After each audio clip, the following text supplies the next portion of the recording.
तर दुसरीकडे इंदापूरमध्येही आज मराठा मोर्चाचं आयोजन करण्यात आलं होतं। वालचंद नगर येथील जुन्या एसटी स्टँड समोरील मैदानावर मोर्चेकऱ्यांनी सकाळपासूनच गर्दी केली होती। 11 वाजेपर्यंत वालचंद नगरमधील सर्व रस्ते मोर्चेकऱ्यांनी खचाखच भरून गेले।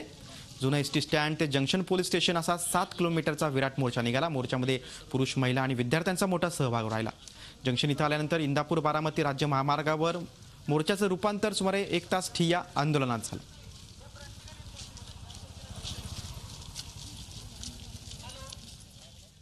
प्रामुख्याने जी पोकोटेला जी दुर्दैवी घटना घडली आणि त्याच्यामध्ये जो बलात्कार आणि जो मर्डर झाला, तर असे जे काही समाजकंटक आहेत त्यांनी चुकीच्या पद्धतीने वागतात, त्यांना तातडीनं फाशी झाली पाहिजे अशी प्रमुख मागणी ह्या मोर्चाच्या माध्यमातून आहे।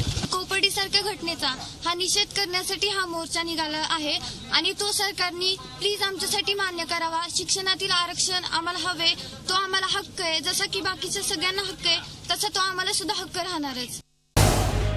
झी 24 तास रहा एक पाऊल पुढे।